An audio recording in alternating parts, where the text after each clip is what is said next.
The new intern at the company had been bumming rides home with me every single day. Since we lived in the same direction, I never said anything about it. Until one weekend, well past midnight, when I was dead asleep and my phone rang. Her voice came through like a command. "I'm at Encore Karaoke Lounge. Get over here and take me home." I sat up, irritated. "It's 2 in the morning. Don't you think calling me to come pick you up is a little presumptuous? I'm not your chauffeur." She let out a cold scoff, dripping with arrogance. "My cousin is the HR director at the company. Driving me around is a privilege for you. Do what you're told, or I'll have him fire you." Oh, so she still didn't know I was the boss. When I didn't respond, Maureen Fox let out a smug little hum. "Scared now? Then get moving, and pick me up a hot milk on the way. I want it the second I get in the car." I listened to her barking orders, and I laughed. Maureen had started a month ago. I'd just come back from inspecting the factory floor that day, still in my work coveralls, and ran into her in the elevator right after she'd passed her interview. She wrinkled her nose, gave me a once-over, and instinctively put distance between us. Everyone at the company kept a respectful distance when they saw me, so I didn't think much of it. The next day after work, though, I was about to drive home when Maureen walked right up to my car, pulled open the passenger door, and sat herself down. Her tone was pure entitlement. "You're one of the factory technicians, right? I saw you drive past Lakeview Residences yesterday. That's where I live. Drop me off on your way." I was stunned. I opened my mouth to say something, but she'd already buckled her seatbelt and was snapping at me with that cold impatience of hers. "Let's go already. I'm in a hurry." She pulled out her phone and started scrolling, not sparing me another glance. She was new. I let it slide. It was on the way, so I drove her. When we pulled up to Lakeview Residences, she didn't say thank you.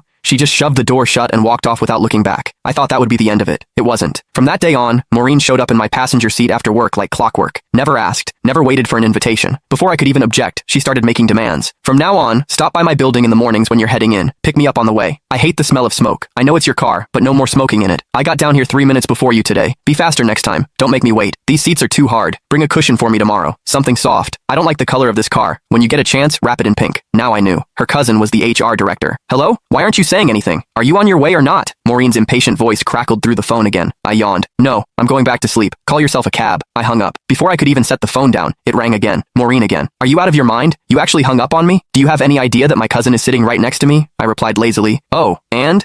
She let out a contemptuous scoff. "You don't even get it, do you? No wonder you're stuck doing grunt work at the bottom of the company. Let me spell it out for you. I brought my cousin and his whole family out tonight for karaoke and drinks, to thank him for getting me hired. If you had an ounce of sense, you'd get over here right now, settle the tab at Encore, then drive every single one of us home. Make a good impression on my cousin. Do a good enough job, and maybe I'll put in a nice word for you. One sentence from my cousin, and you'd be transferred out of the factory floor and into an office. Just like that. What a scheme. So she didn't just want a personal chauffeur, she wanted me to foot the bill too." I paused, then asked, testing the waters, "You're sure your cousin can get me promoted and reassigned with a single word?" But Maureen didn't hesitate for a second. "Obviously. Let me tell you something. Last month, some guy in the marketing department mouthed off to my cousin once. Just once. My cousin had him shipped off to the warehouse. The man had been with the company 6 years, and he didn't even dare make a peep about it. Gone. Just like that. So don't bite the hand that feeds you. My cousin's reach inside this company is beyond anything someone like you could imagine." I went quiet for 2 seconds. It hit me. Last month, there had been a solid veteran employee